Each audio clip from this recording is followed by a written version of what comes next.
So let us continue our contemplation of the Tattva Bodha.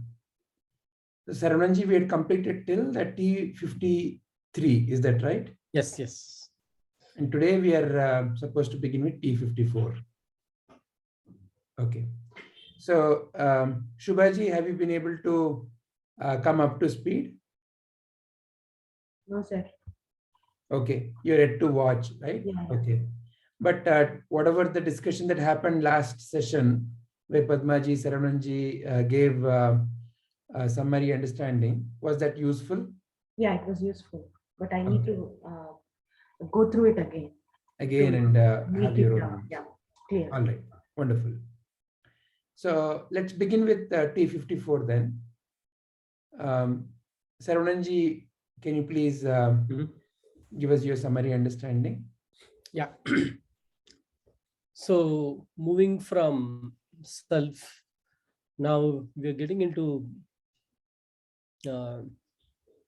outside self. So we figured out like who am I and like or what am I, and then and even the boundary of me. Like the question is like till where, right? So to a normal person, it looks like the body is the boundary, and everything outside the body is all the world, right? And so here basically we are starting to look into, okay, let's understand what is this world, and like how did it happen, right? So we learned that like there is one source, or the one Brahman, and everything has to be coming from the Brahman, right? And like what comes again disappears into the same, into the same source, right?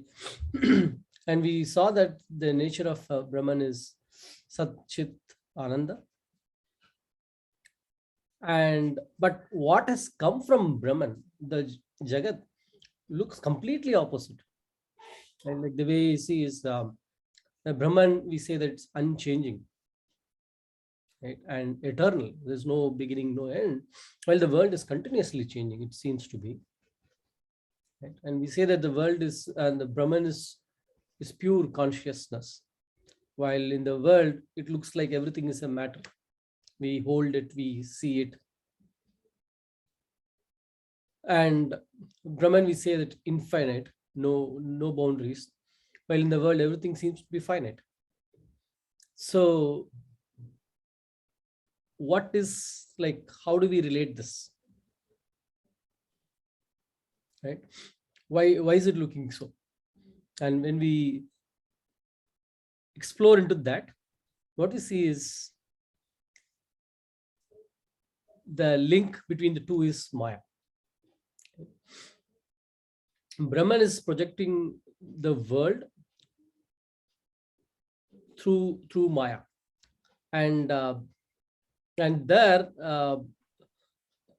we are introduced to these two concepts, Nimitta Karana and Upadana Karana. Right. So an example given is the potter. Right? To make something, you need a base material and someone to make the third. So the three things are there: the object that is made, the base material, and the maker. Right? So in this case,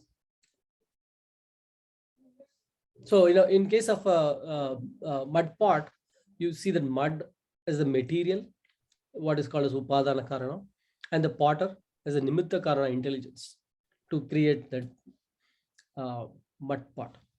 But if we take the world, we know that Brahman, then should there be something else to create this world? Right? We have always seen that, like in general, everything looks like we need some base material to make something else. But then we are introduced to this spider, which is a very interesting thing I found out. that spider builds the web without using any external thing, just its own saliva. Right? So what happens is then the material and the intelligence is one, spider. And very similar to this, Brahman projects the world by itself. There cannot be something outside Brahman to create this world. Right? The moment there is outside, then like we are looking who made that. Right? So there cannot be something outside. So and like there is and it is not, if not for spider, I think I would have found it very difficult to understand. But like there is a real world example, which is a spider, and like it is using its own web to saliva to create that nice web. So that's how the Brahman is the nimitta and upadana karana for the world. Right? And like how does it appear, stay, and then disappear? That's where the consciousness comes into picture. Like which we can realize ourselves, like when we wake up, we see the world, and like when we are awake, we are like with it, and like when I go to sleep, it disappears again, and then like so it's basically appearing and then disappearing. And the way I see how this Maya plays is that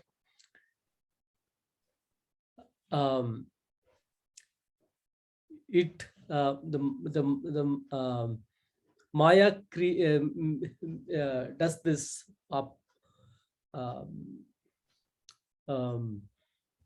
scene of like appearance and the disappearance, right? And it's another concept I like there is, how there can be two things at the same time, which is you're saying that it's not there, but it is there. You're saying that like this is something that appears and then like disappears, and which means like what was there, how did it show up, and like how did it disappear? And the nice example given again is this the rope and the snake, right?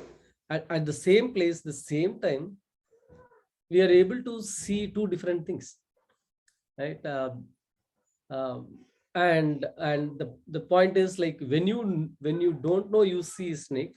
Once you know it, you don't see that snake anymore, you see the rope. But both are there at the same time. It's up to the person seeing like what they are seeing. And exactly that is what is done by the Maya, right? So it's able to project two things at the same time. It's up to the seer to see like what they see based on their state of mind, or the knowledge with which they see. Right. So this is I think beginning for the Jagat Urpatti, and I think we'll go from here. There's a lot we can discuss. Excellent. Very nice. Padmaji?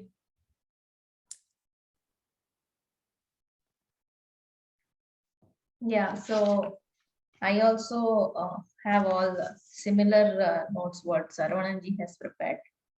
So the first thing is I am the world.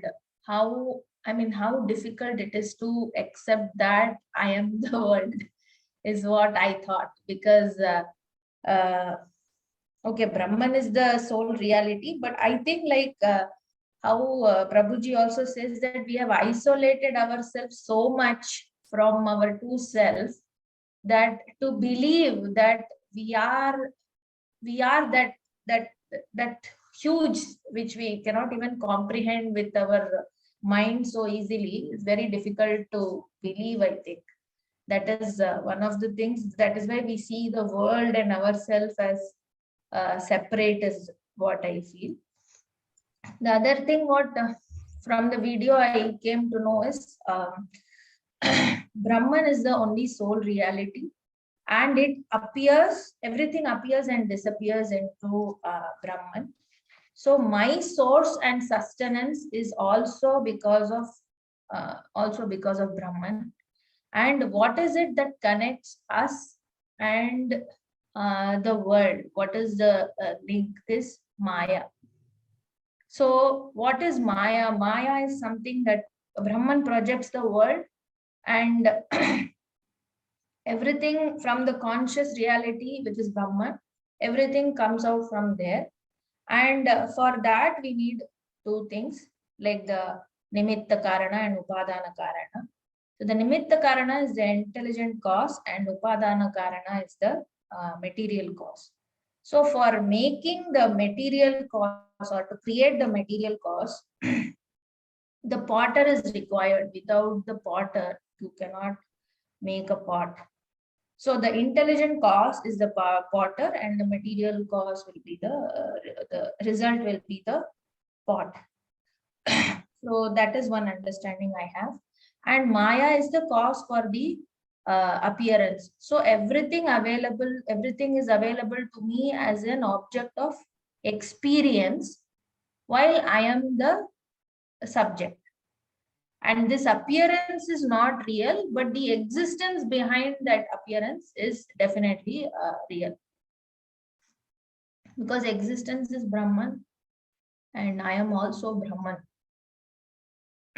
But it looks opposite to us, I think, because of the fact that we don't associate it as ourselves, or we think that how can we create something. There are many positive and negative. So I think if it is only positive, we would like to be associated with it. But because it is negative also, we tend to keep it as separate. Oh, this is not me, or this is not, I cannot create this or manifest this.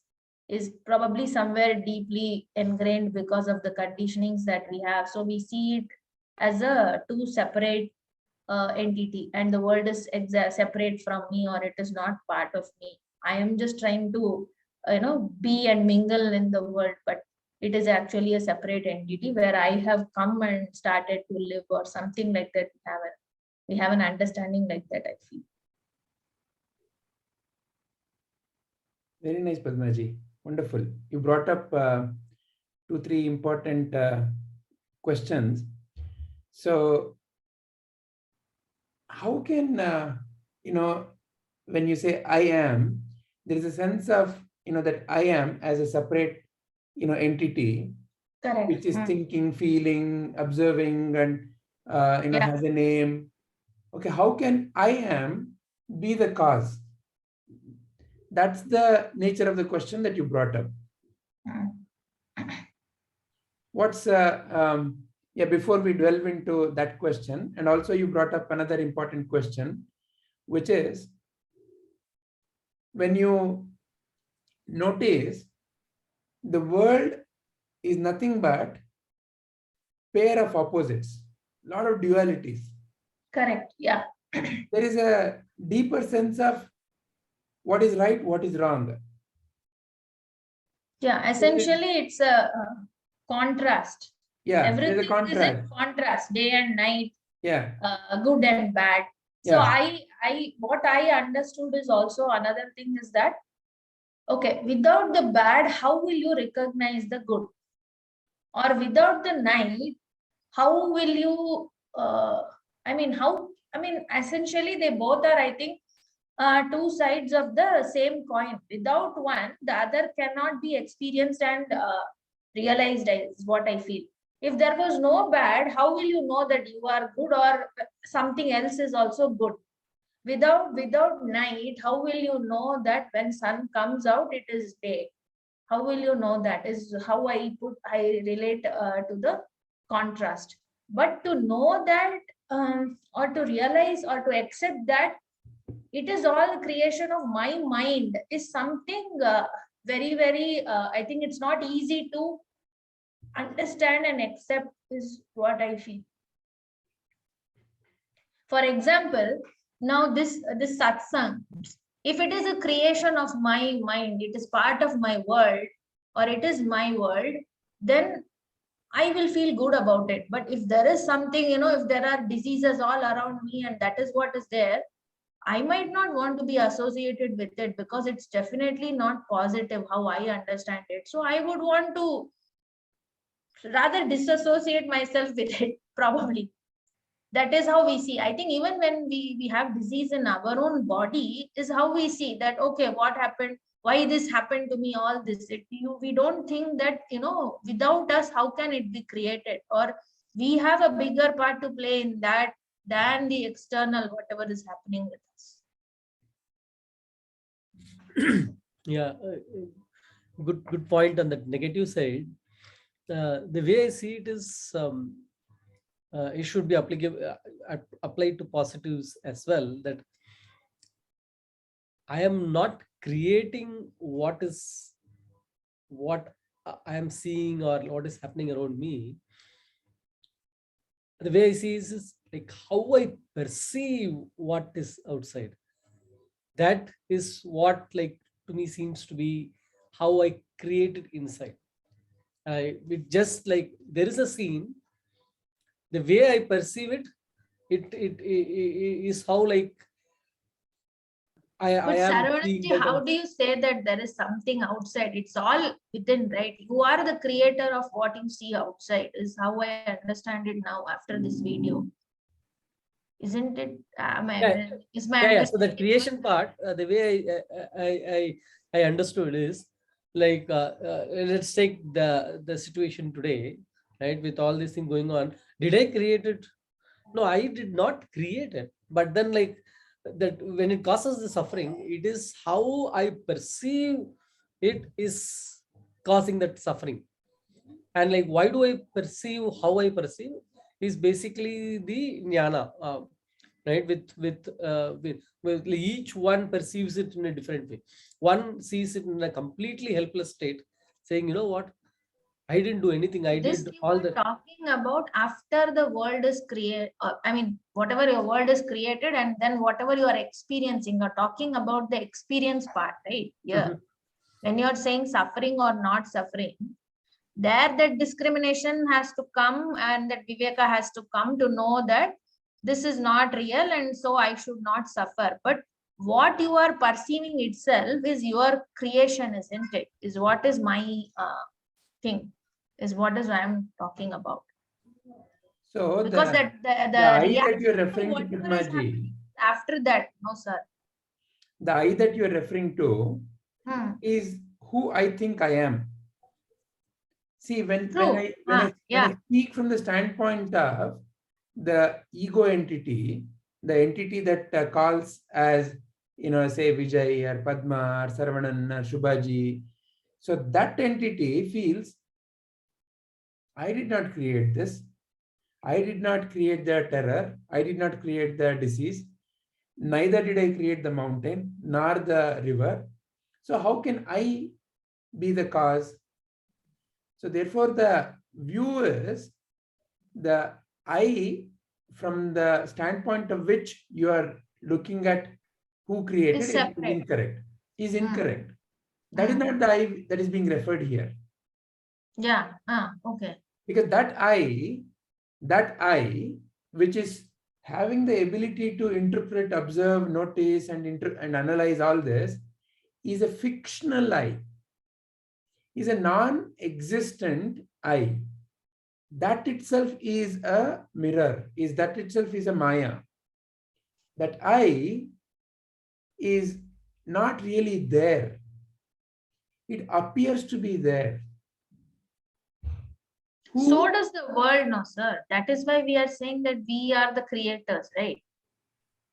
Let's go step by step. So first of all, look into the source of the I.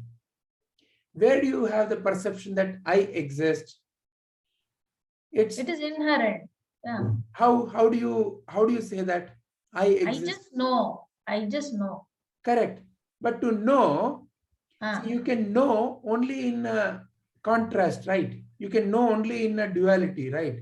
If let's say everything that is out here was space, pure space, no objects.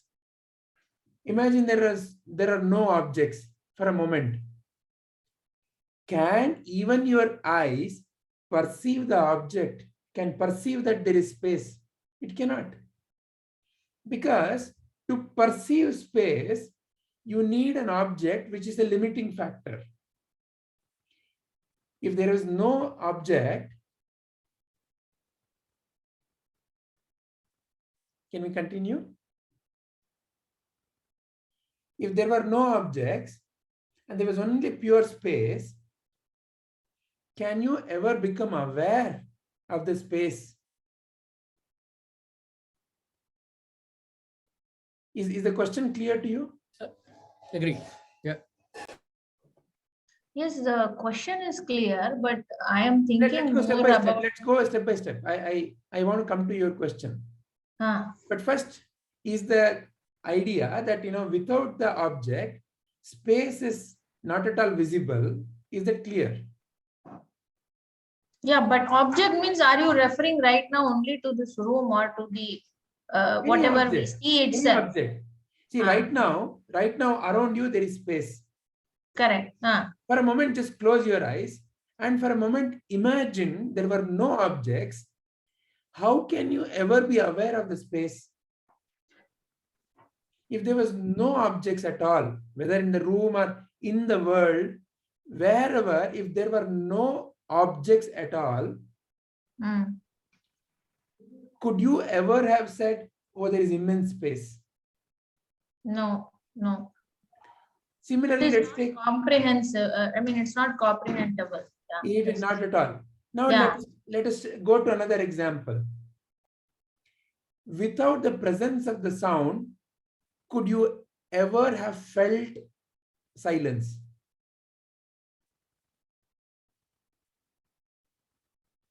No, right? So what is that? The objects are pointing to the space. The sound is pointing to the silence.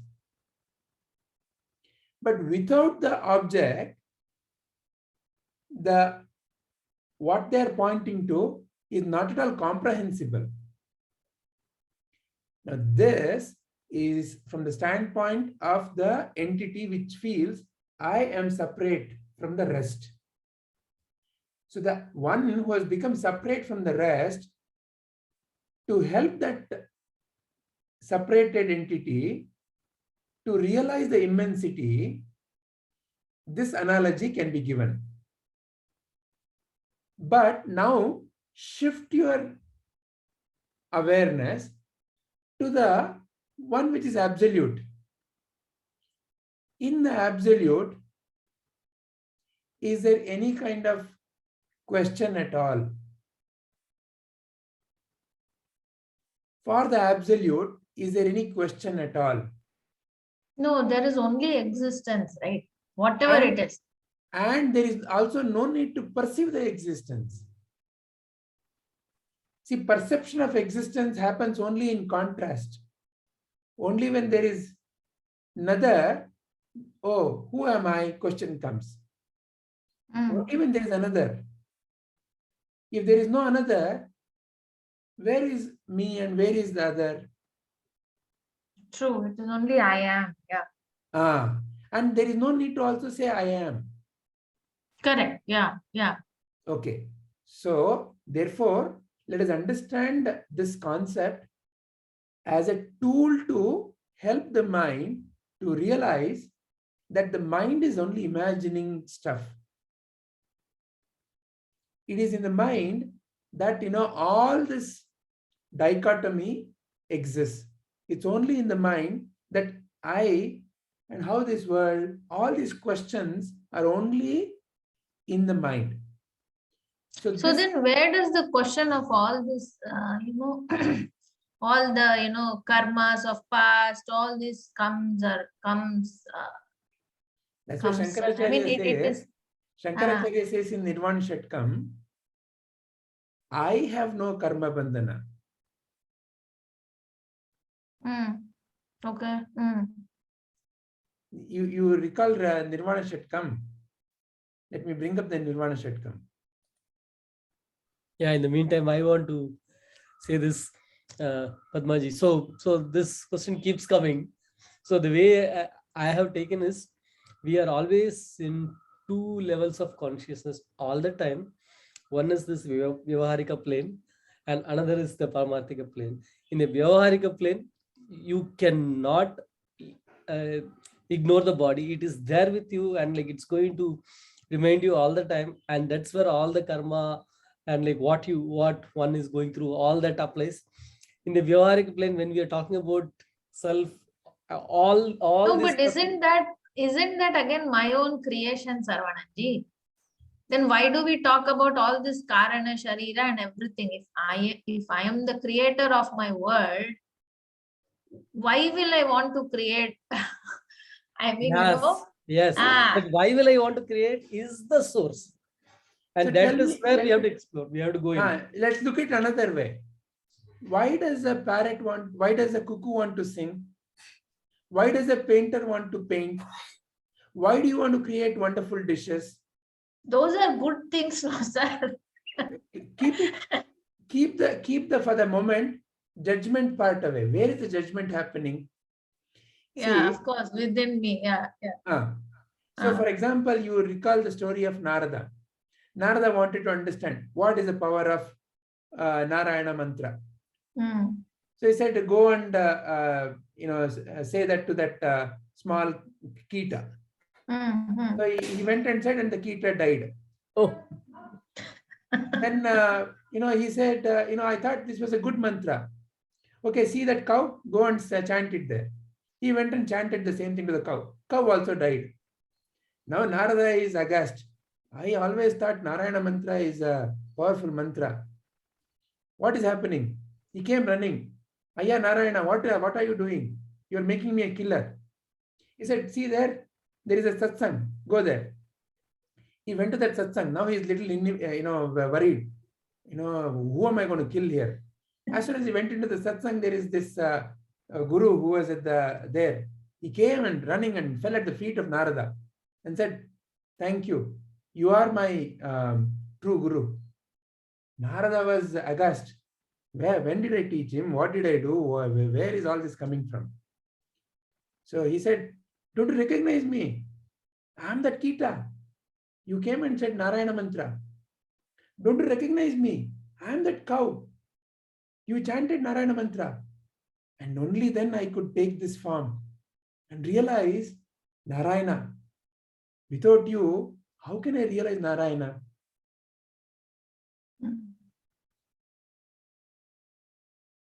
An act of killing, from one standpoint, appears like a cruelty and ignorance, but in the totality, it is part of life. So as long as the association is with the action and with the outcome of the action, that entity will be bound. That entity will continue to think, I did it, so I am suffering. I did it, so I am enjoying. So the I will continue to be strengthened. Which I? The ego I. As long as that ego I continues to be strengthened, there is punarapi jananam, punarapi maranam. Punarapi janani jatare shayanam. And therefore the Guru comes and says, you are not this fictional I. Realize that you are beyond this. In that realization, who else is there? In that realization, so somebody asked Buddha, what was your experience of enlightenment? What happened to all the suffering in the world? From the standpoint of the enlightened, where is suffering? Because where is this world really? Where are you right now hearing all these sounds? Where are you right now seeing all these scenes? In the mind. And where is that mind? In you. So who is bigger? I. So this world, oh my God, such a big world. You see the size of the earth, 13,000 kilometers. Size of the sun is 1 lakh kilometer. You remember seeing that video? Yeah. Huh? So this entire galaxy, in light years, such big. But where all this big thing going into? Without you, where is the relevance for that big thing? How do you even say that that big thing exists? Only because you have seen it through your perception, your instrument of perception. There is never ever it is possible for you to prove that there is something else outside of your instrument of perception. Correct. Yeah. If there was no hearing, how do you know that sound is there? No way. For you, sound does not exist. Correct. Only because it is coming into your perception, oh, sound is there. So it's all coming into your own screen called mind. And you're watching the scene is like wearing a 3D goggle and getting worried that, a bomb is being thrown at you, a stone is being thrown at you, snakes are coming at you. They appear so real, no, in the 3D movie. You've gone to the 3D movie, right? Or, in some cases, you also have these 4D movies. It also tilts and suddenly sound comes and air is under your feet. The rats are running on the screen and suddenly you feel something is running under you. People start shouting, and then lift their leg. It appears so real. Or your own dream world. In the dream world, every situation is so real. You cry. It felt so real. You laughed. It felt so real. And then you woke up and like the Janaka Maharaja story, was that real or is this real? This is also an equal dream, no? So now tell me, where is Papa, where is Punya? So the Shankaracharya, that's why the Nirvana Shatkam is essentially to bring this same clarity, whether it is the rope or the snake that you're seeing right now. It appears like a snake. Look at it. Oh my God, there's a snake. But only when you examine, you realize it is a rope. That is why Shankaracharya gives in Nirvana Shatkam how to remove what is not. So Manas is not who I am. Buddhi is not who I am. Ahankara is not who I am. Chitta, memory is not who I am. The instruments of the perception is not who I am. The Panchabhutas, which make up this, all the matter is not who I am.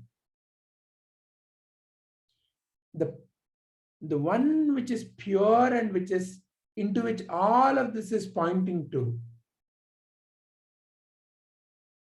If the perception is in the screen called mind, where are you perceiving? I'm seeing it in my mind. Then you must be bigger than the mind. Then you must be something that is other than the screen or the perception or the instrument of the perception. That you which is in ever bliss, that you which is unbound is what is being referred here.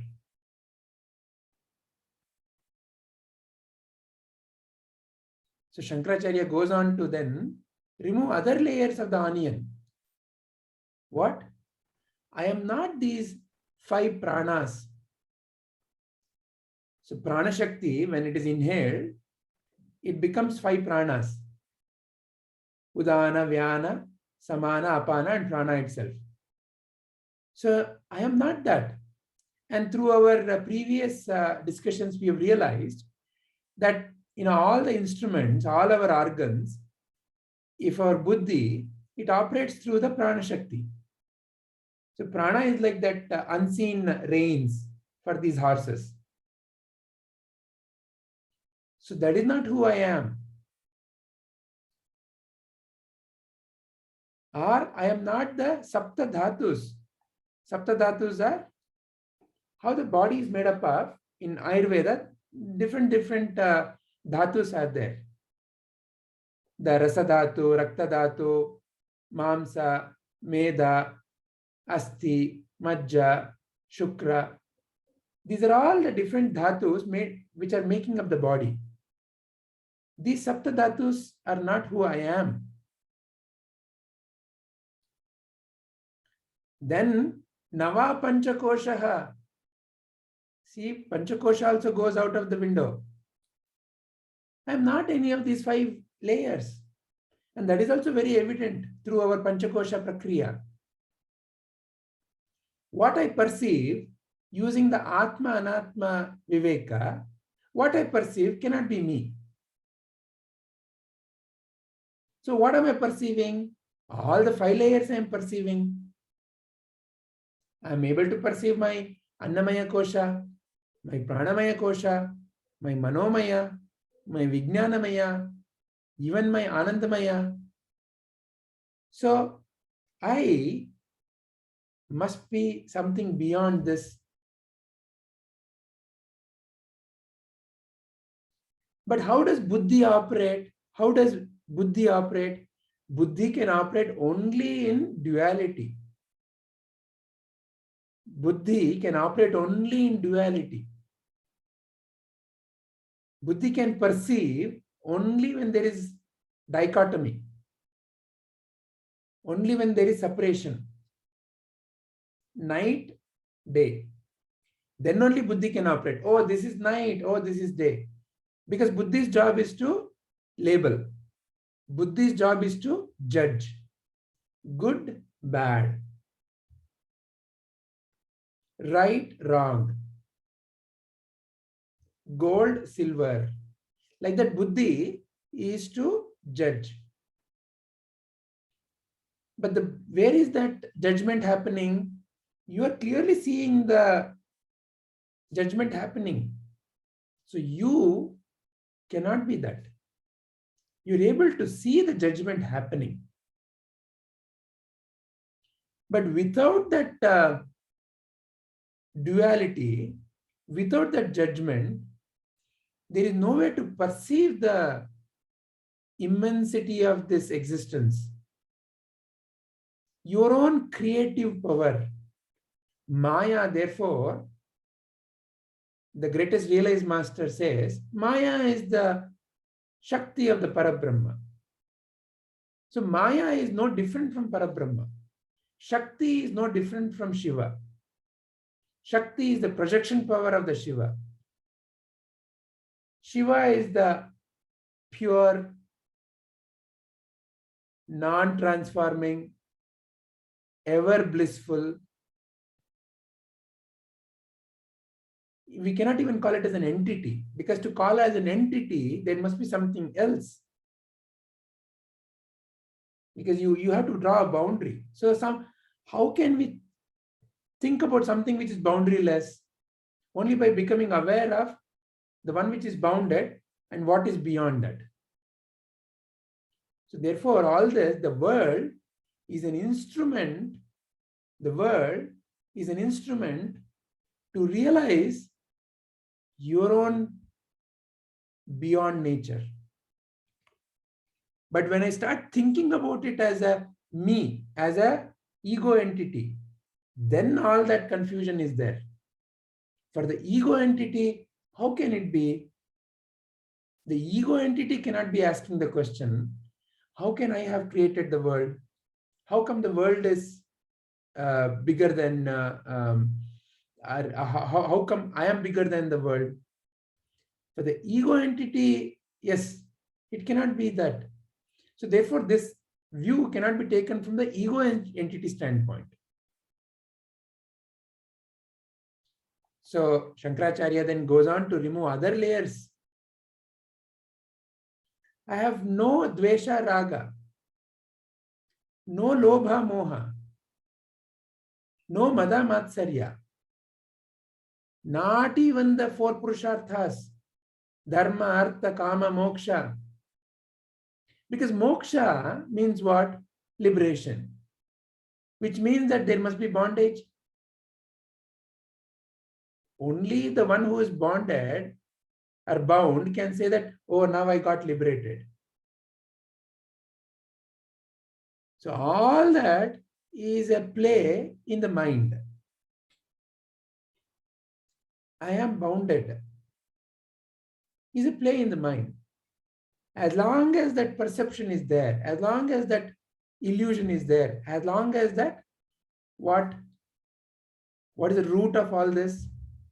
Ajnana. We have already seen this. The root of all this is ajnana. What is that ajnana? That I am the doer, that I am the enjoyer, that I am the sufferer. As long as that illusion is there, then I am bound by this cycle of karma.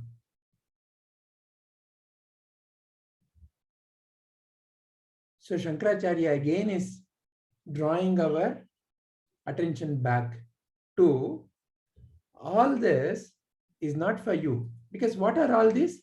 Nothing but the thoughts in your mind. All these are thoughts in your mind. Likes, dislikes, wants, don't wants, all are thoughts in the mind. In the screen, some object appears. So for the object to appear, it is nothing but the play of the light only. Light in different hues. And one object, you say, I want it. Same light appears as another object.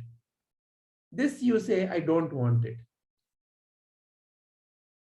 So some you say, I like it, some you say, I don't like it. But both are nothing but light only. On the screen, it's nothing but the play of the light only. But some I got associated. So, raga, dvesha, lobha, moha, mada, matsarya, all are nothing but association, attachment to these objects in the mind. And even purusharthas are nothing but thoughts only, ultimately. Where is dharma? Is protecting Indian border dharma or Pakistani border dharma? Dharma is again a thought that I have. So at that level, at a universal level, how does sun operate? Has no borders. So there is universal dharma and man-made dharma. When I interpret the existence using the man-made dharma, there is plenty of confusion. At an existential level, dharma is simple. It's a non-judgmental flow.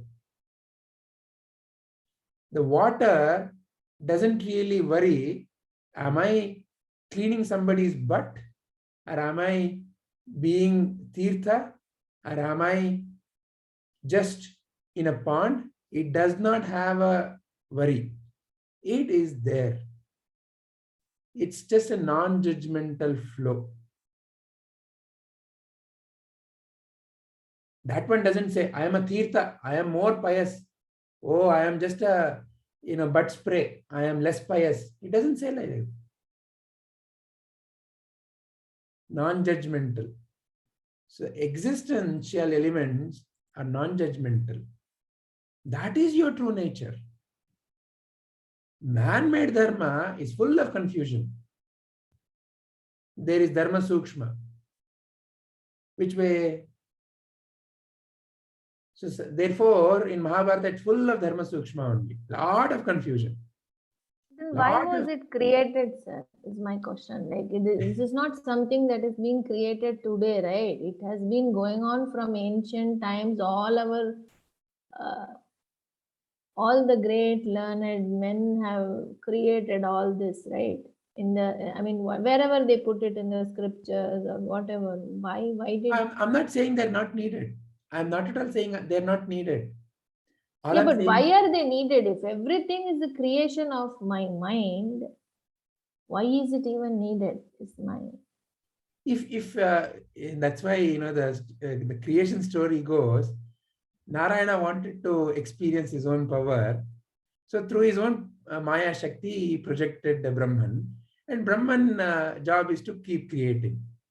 It's like we are in India, we are producing lakhs and lakhs of engineers every year. They have to find some job. So they have to create.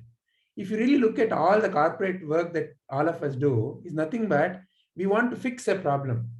And while fixing a problem, we are creating numerous other problems.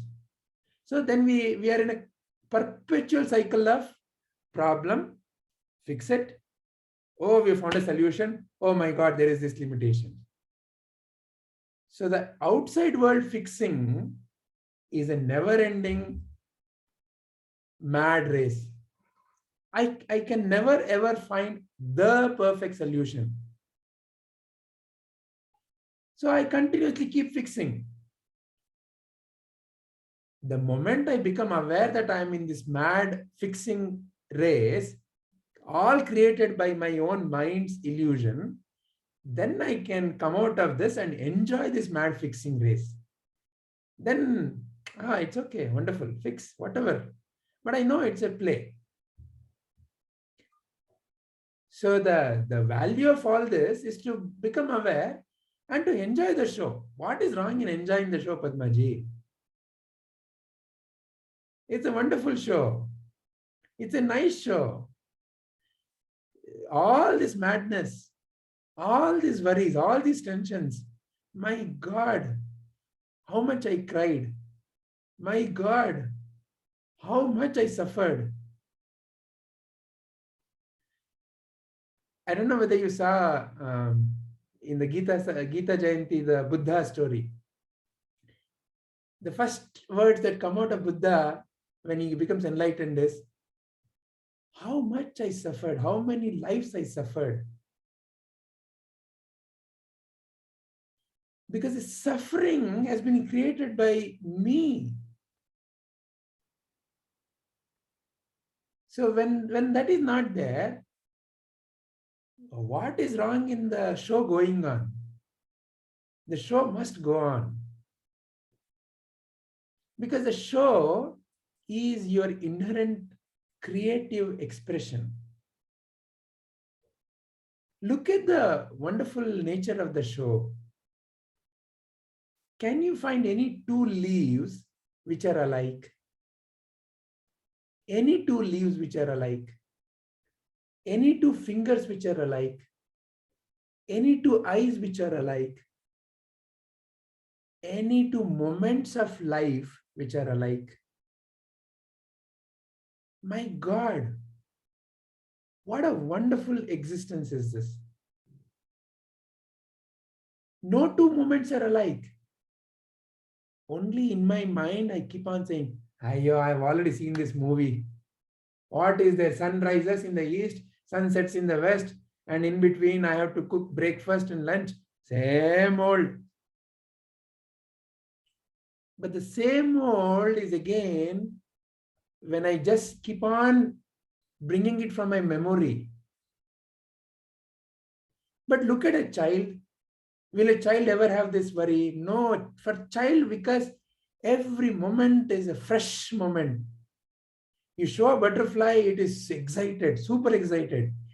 You just drop a small paper and the way paper drops, it is excited. You make some funny sound, it's laughing out loud. ROFL. Ask Saravananji, how was it when he met all his friends? No worries. Did he ever want that moment to end? Not at all. So, who is then creating all the suffering? Who is creating all these boundaries? I have to earn. I have to be dharmic. In your true nature, you are existentially dharmic. In your true non-judgmental nature, who do you want to hate?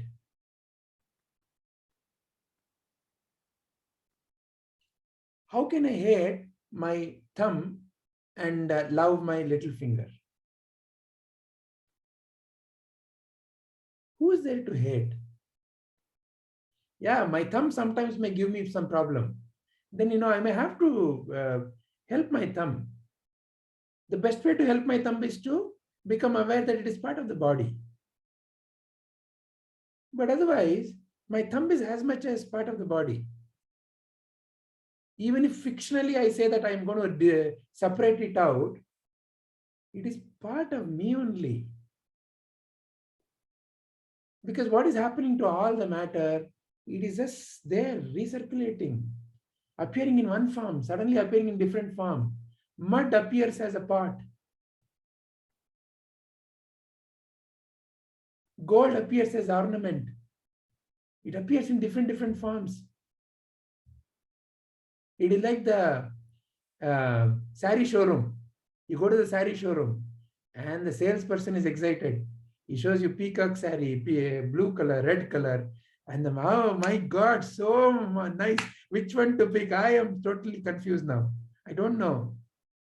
But see, he's showing it's a work. It's a magical work. It's a work of the hand. Tang, tang, tang. Which one you like? Which one you like? Which one you like? Oh my God.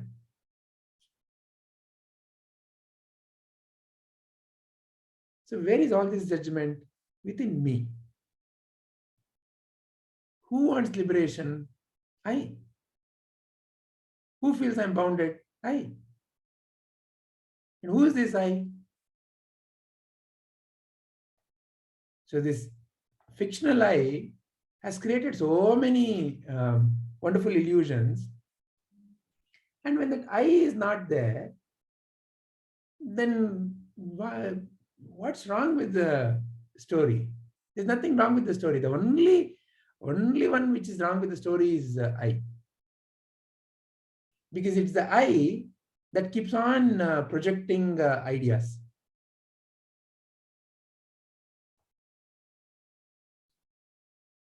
So that's why Shankaracharya then says, na punyam na papam, na saukhyam na dukkham. All these years, all these lifetimes, I suffered. Buddha said, I suffered. Why? Because I thought the world is out there. Because I thought Papa Punya is out there. Because I thought Sukha and Dukkha is out there. Na mantro na tirtho, na vedo na yagna. Aham bhojanam naiva bhojyam na bhokta. On the screen, you see your favorite hero, heroine, you see a song, you take them for real.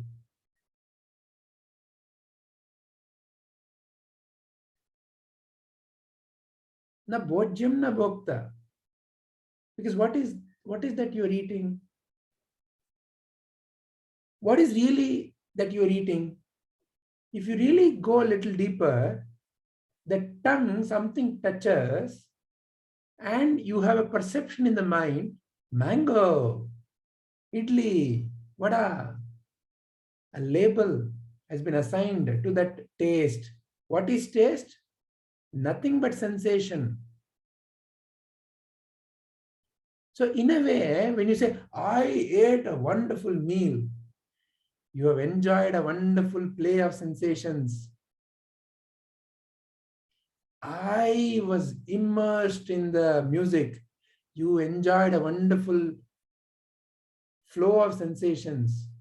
Oh, what a divine sight it was. Flow of sensations.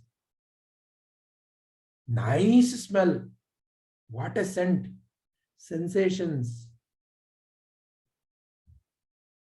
I hugged my child. Oh, lovely feeling. Sensation. Fundamentally, all are nothing but sensations. Where is the boundary for the sensation? For the sensation, there is no boundary. You create a boundary. And you create a boundary and you lock it up in your memory and you say, this is vada.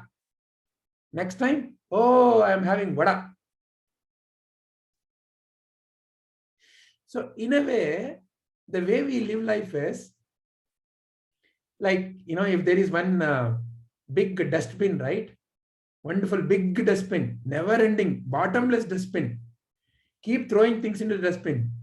Next time something, hey, I know this, wait. I go pick from I'm a big rag picker. Pick from the dustbin and I say, this is vada.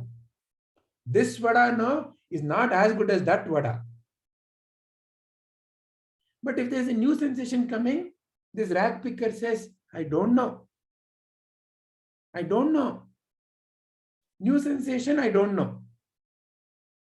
I don't know is how a little child is. I don't know how to label this. So wonderful, nice, because there is no judgment. I think that is why, sir, when we travel to a new place, it is very, very rejuvenating, because you have no idea, right? You don't have any expectation and you don't know anything about And you that want to do it place. again and again and again. Yeah, it's a new experience totally. So, you enjoy it probably more because you are in the moment, right? Because you want to know, okay, what next, like that. There is an external stimulus giving that feel. Yeah.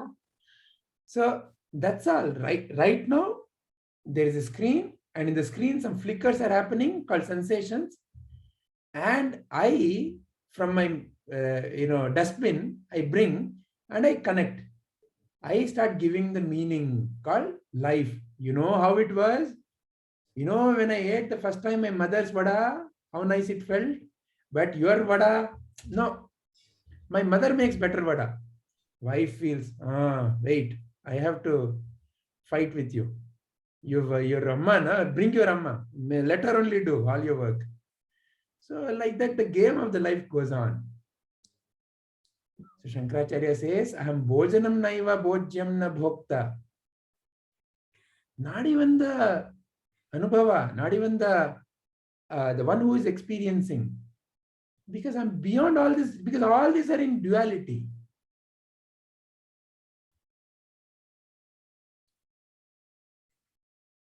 Na mrityur na shanka. Mrityu means what? End of something.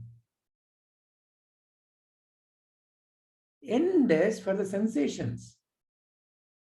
Beginning is for the sensations. You are the one in whom the sensations are originating and ending. Namrityu shanka, name jati bhedaha. Where is jati for me? Which caste I belong to?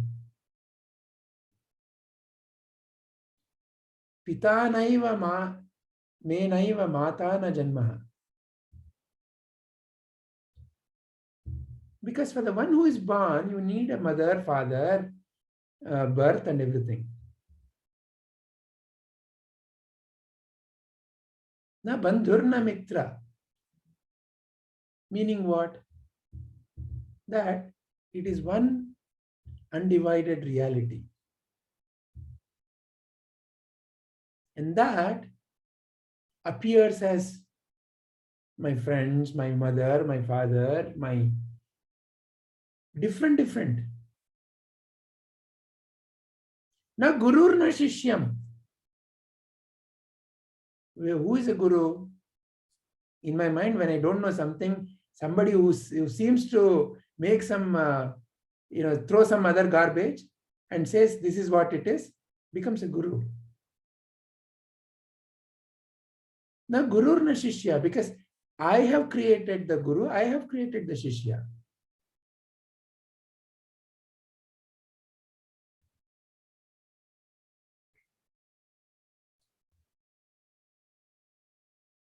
Aham nirvikalpo, nirakara rupo, vibhutvacha sarvatra sarvendriyanam. I am everywhere at the same time, in a way nowhere. I am zero and infinity at the same time. I found this wonderful logo. What is that?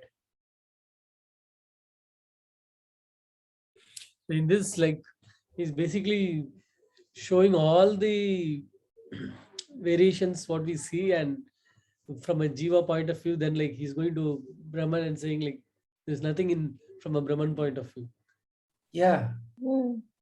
So nothing and everything in a way are the same. Mm. Correct. Yeah. Because everything is world. What is everything? Is perception, is sensation. And where is it going? To that nothingness. So zero and infinity are at the same time. And they're It's not there and in, not there. and they're not in fight with each other. Only when that middleman comes, middleman says, hey. The middleman has all the problem. The matter point of view, you can never say this, right? Is there and not there. Right? But because the scientists are trying to find out the matter. So they cracked open the cell, the atom. They found the subatomic particles. When they want to crack it, there is nothing. They the way they express subatomic particles is nothing but energy at different levels of vibration. Can you see it? No, you cannot see it.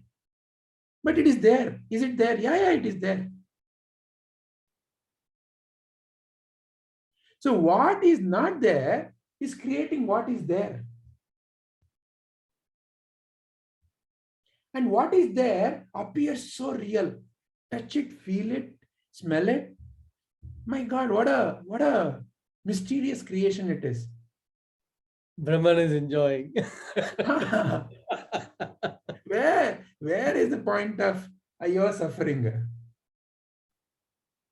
Who wants to be liberated?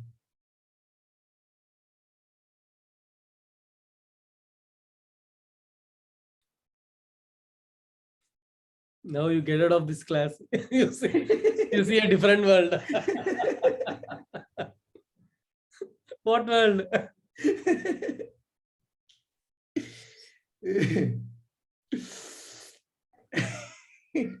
Yesterday, yeah, this has been going on with me. These days when I see something I enjoy or I don't enjoy, immediately the next moment I'm thinking like, am I creating the whole scene? And right, yeah. I am applying that also selectively. If No. if I don't like it, then I say, oh, I am not this, I am not this, I am not this body, I'm not this mind. Ragadvesha then. There is no selective. Total acceptance. Yes. But still you have to act in the world. So now the middleman becomes silent. The middleman is just now middleman becomes the true middleman. So now for him, as long as some drama has to happen, he'll enjoy the drama. So what feels right? That which is universally correct. Not man-made correct, but universally correct. Then he becomes a part of that universal enjoyment process. Yeah, actually, only when we step out, we can see that there is nothing or like there is no issues. When we are inside, you are either on the plus side or on the minus side. But when you step out, plus or minus or together, there is neutral. But we are always, we like, I put myself in one state, definitely there is going to be a separation and which leads to either the happiness or the sadness. The moment we step outside of that, plus and minus, done. Yeah. It's one. On a little serious note, I feel that a lot of changes are coming within us. As individuals, how how we see and perceive things now compared to maybe 2 years before. Or I think it is making a huge difference, but we are not able to yet see it because the change is very subtle and it is maybe it is very minute, but there are definitely changes in the way that we act in a particular The situation. fruit is ripening. It will take time. Yeah, yeah, but you know that you are there on the path. Yeah, so I think that itself is it's an assurance to yourself that yes, you should continue this. You should not leave it now because you have got into the right path. No, the right path is, So- Prabhuji always says, the right path will end up becoming mad. Are you willing to be mad?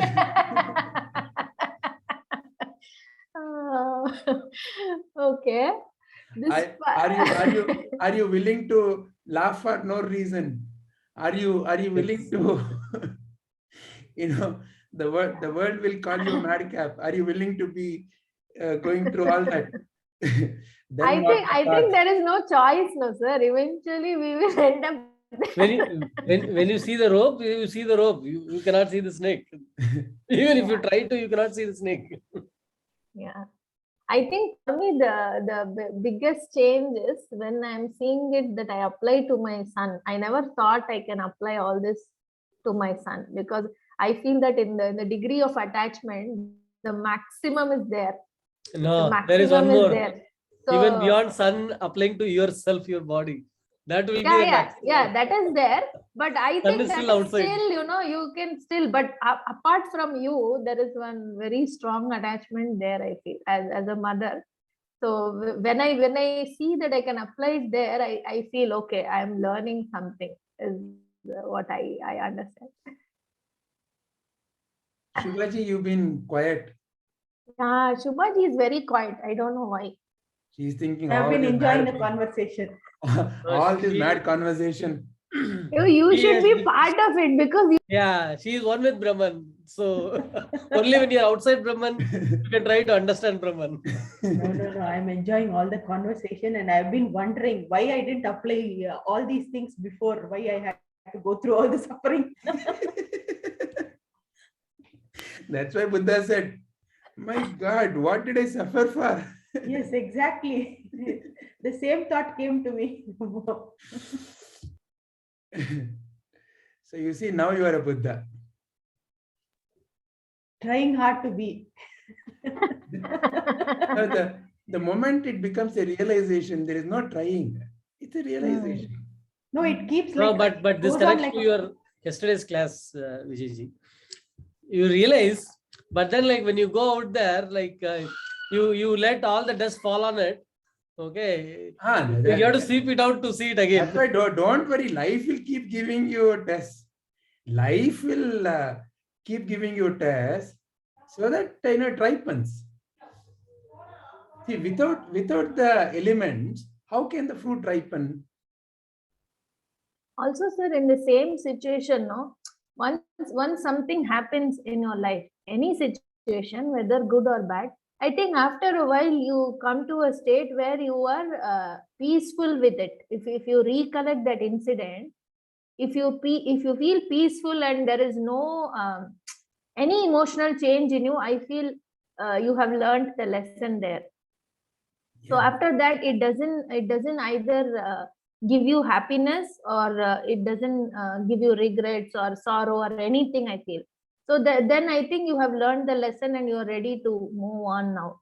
The moment I think you think of something that has happened in the past and you have a lot of emotions within you, that means it is still unresolved. You have not learned everything that you were supposed to learn from that, is how I feel now.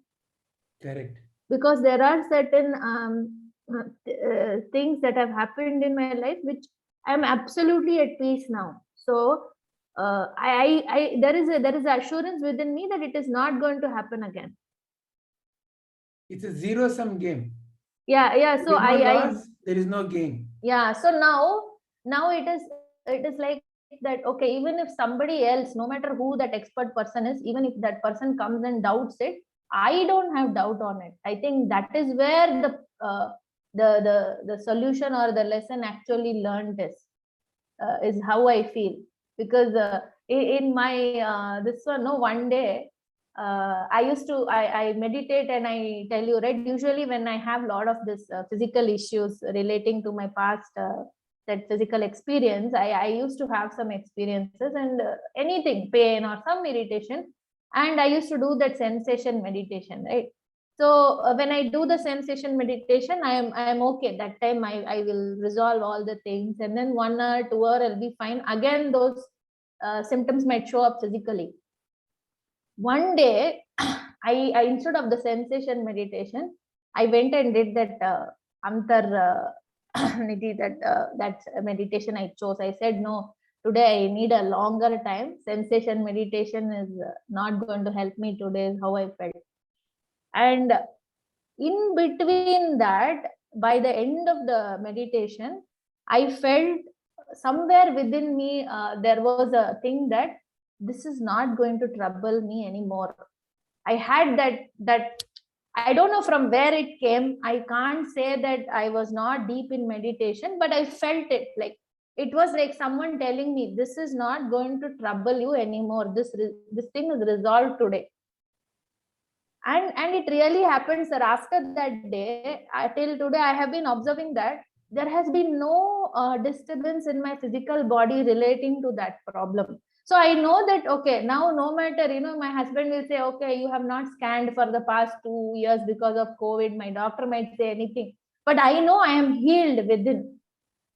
I know that healing has happened, and now there is that problem won't come now. I know that for sure. So then where is the question of somebody else raising it within you, right? Yeah. So I feel very, very peaceful. Now when I think about it, I remember the first time I related it to you, I think I had tears in my eyes. So much emotions was there.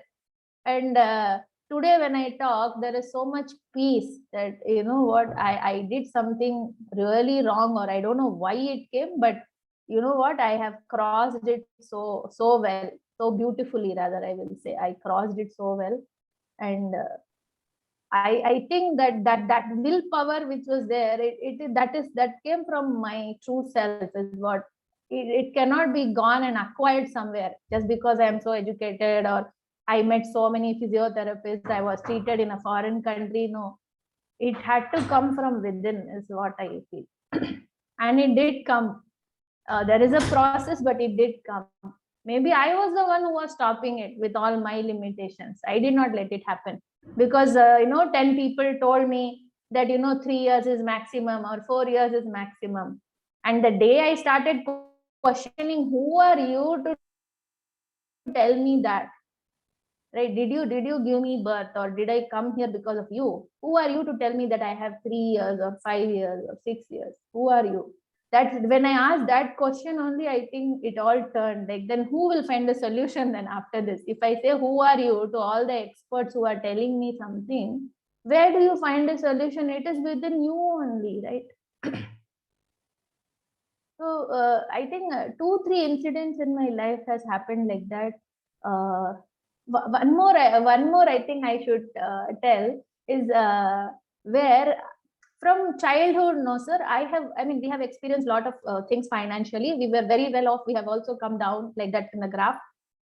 But but I have a feeling inherent within me that there is no lack in my life. It's something I always felt. Financially, I felt, even when we were very less, I felt that there is no lack in my life. I am always abundant. There is no shortage in my life. It's something I believe always. And I feel that it is good that I have passed it on to a large extent to my son as well, because of whatever conditioning. But because of that, what happened is, like a testing I underwent in my own the current family, in my in-law side. I went through something major which can rile you up financially. Okay, so we were excluded from something major, like as a inheritance or whatever it is supposed to come. And when it came, that was the first time that I experienced that contrast. Like, okay, till now I was saying, no, I am abundant, I am this and that, and I don't need, there is no lack of money or abundance. Or then I started feeling some kind of like, it is not justice, it is not justice, like that it started coming. It is not about what I didn't get or in terms of monetary, but in terms of that emotion, I started feeling that this is not fair, this is not justice, like that. And then whoever was the reason for that, I started having some animosity with them. I never said anything openly, but of course it's all working in your mind, right? That mind's play, it is constantly telling you that this is unfair, this is injustice. And somewhere then I started asking, okay, so what should you do about it? Should you like raise a voice against it? But then I was not the primary party. That also I should be able to accept, because although I came into the family, I am still not the primary. That is not how everybody else is viewing you. That is why, you know, you were not considered or whatever in the entire decision making. So then I thought, okay, now the other person who's very relative into this matter is my husband. And like I said, he's a very, very calm, and I mean, nothing can rile him up. I feel like that. So I thought, okay, this guy is the primary guy. He is not at all worked out about it. Rather, he even forgot it. It's an incident of very, very past for him. And then there I am sitting and processing it, and to such an extent that I'm getting so irritated, or I'm not in proper behavior with that other person. Maybe I'm not aggressive towards that person. I'm not showing the anger. But again, ignoring is even big. It's similar to that only, right? When you ignore somebody, or, you know, when you just like think that they are not present, that is also a very big thing. So I kept saying, I mean, what is the point of, you know, doing all this if there is no application in the life? The whole point is to apply it. And then finally, you know, I have begged to God so many times when that happens, that clean my mind, because that is the source. So clear it. What can I do to clear? And then when Guruji started that chanting, right? The Hare Krishna, Hare Rama chanting. So then I started that. I found a YouTube video, because I found that even when I am chanting, when that thing is going on in the mind, I am not in the chanting. Maybe my mouth is saying all that Hare Krishna, Hare Rama and all, and I'm probably even counting and putting in that WhatsApp group and all, but it is really not going into the head. So head is doing something else, the hand and mouth is doing something else. There is no correlation at all. So then I found this YouTube or chanting of Hare Krishna, Hare Rama mantra, and it goes on for about 45 minutes.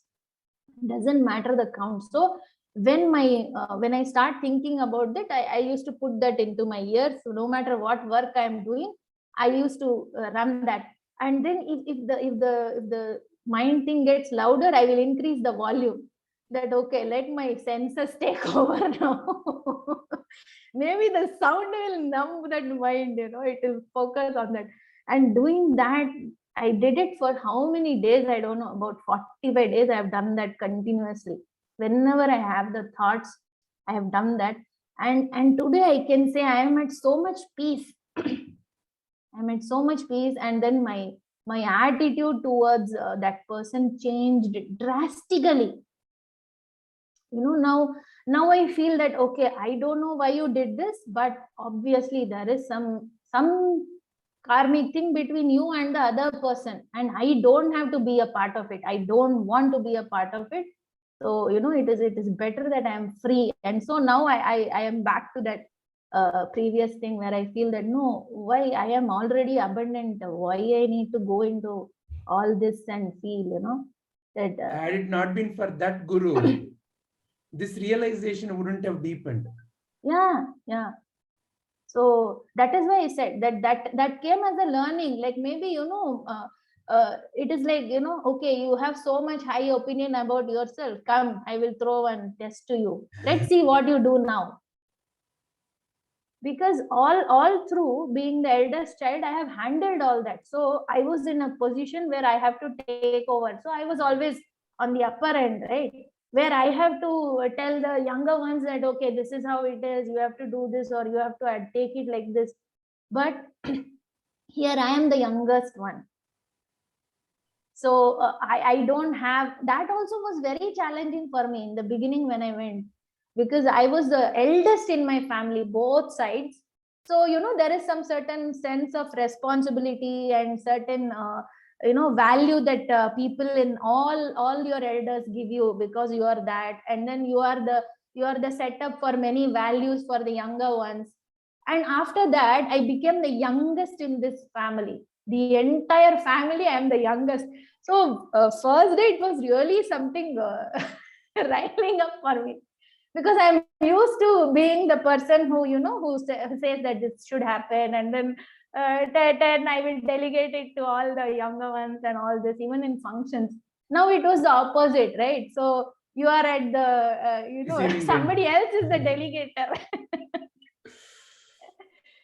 So it's a nice thing, like you say. Now if you look back at it, you can laugh about it and you can say, oh wow. But essentially, if you are peaceful, I think you have crossed that, is how I feel now. Until you think about it and some emotions well up in you, whether it is good or bad, that means there is something still unresolved, and it is going to come back to you to teach you that lesson in some other form, is what I feel. See, that's why the Pragnatva shlokas are the most important ones. They kind of are a mirror to what is the final picture. The final picture is that established feeling within you, because there is nothing new to create. But what is wrong when it is removed, what is already the most pleasant will naturally shine. So Sthita Pragnatva is the most natural state. It's not a made-up state, it's not a created state. So when all the created states are removed, what naturally exists is the Sthita Pragnatva.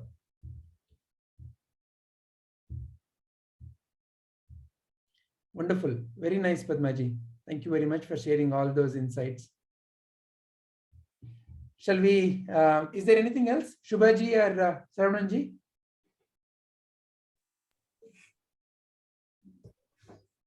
Yeah, I think I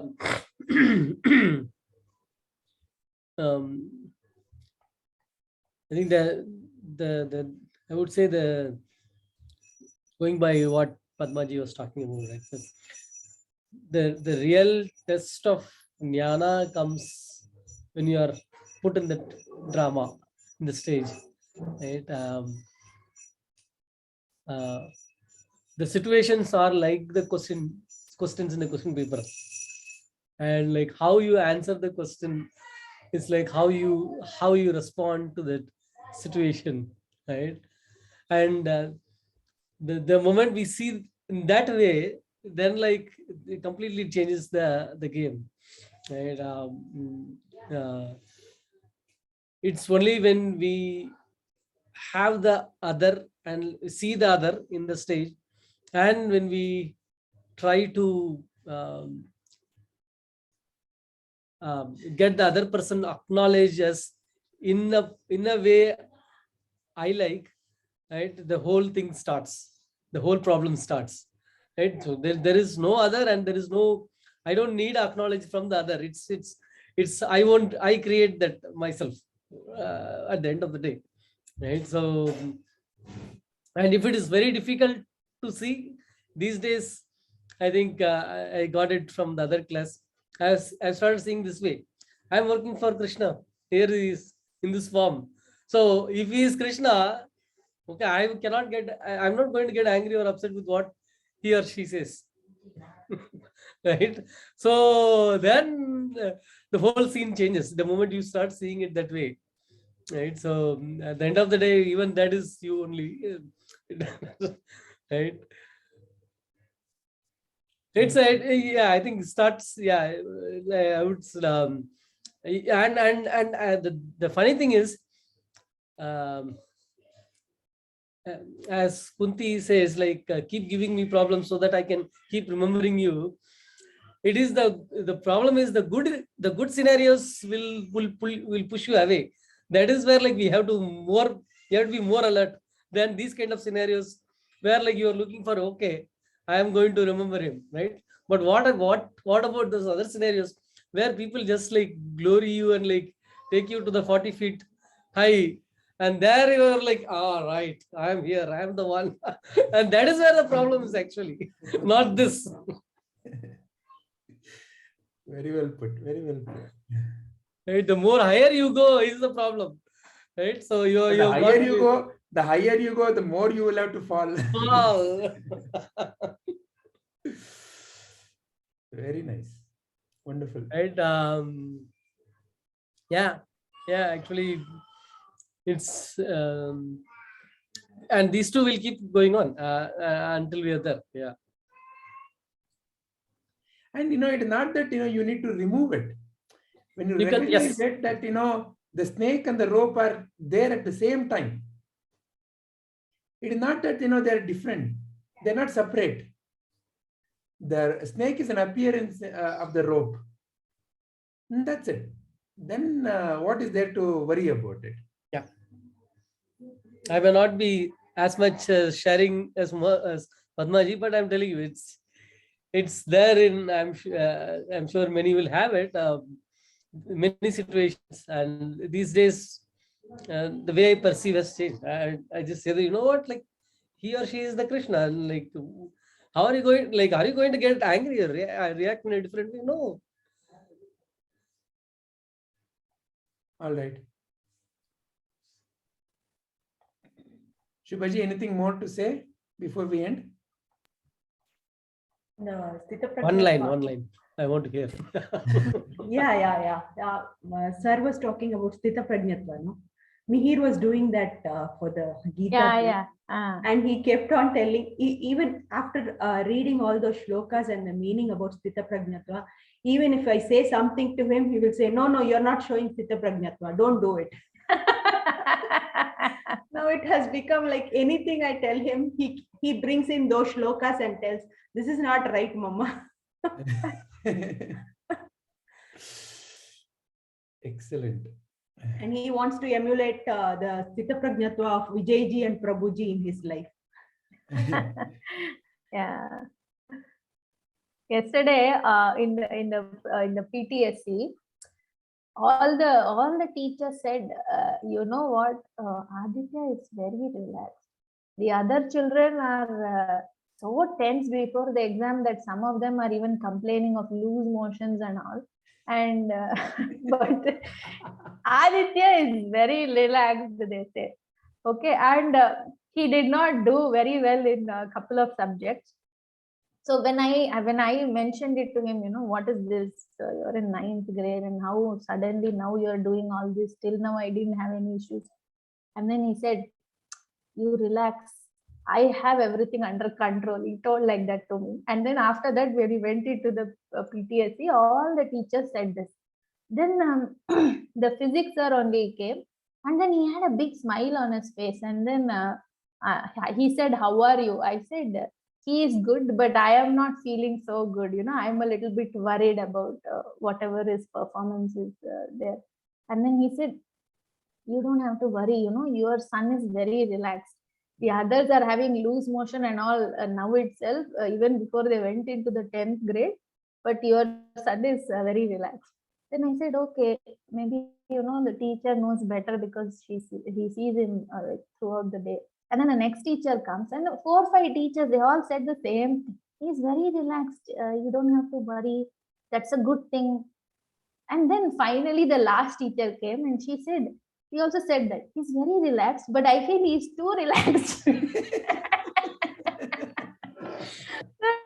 Till that time, when I was hearing, okay, he's relaxed, I was okay. I was calming myself down. And then finally, the last teacher says, maybe he's too relaxed.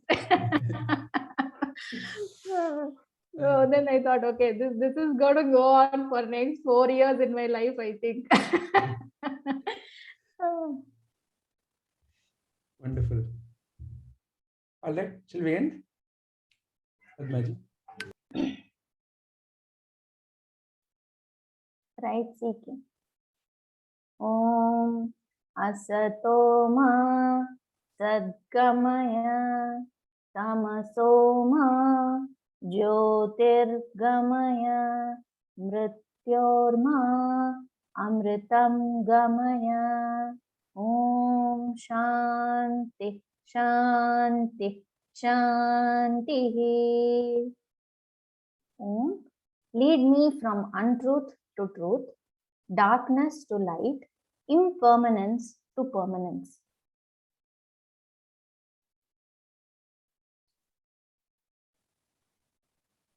Om Purnamadah Purnamidam Purnat Purnamudachyate Purnasya Purnamadaya Purnamevavashishyate. Om Shanti Shanti Shanti. Om, that is complete. This is complete. When completeness is removed from completeness, what remains is complete. When completeness is added to completeness, totality remains complete. Om, peace, peace, peace.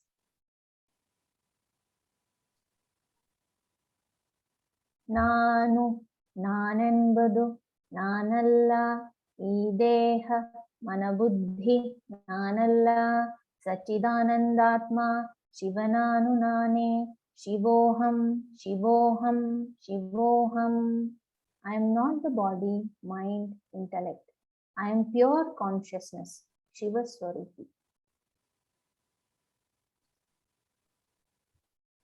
Atmadarshanam Brahmadarshanam Brahmadarshanam Satyadarshanam. Recognition of self is recognition of the whole. Recognition of the whole is the truth.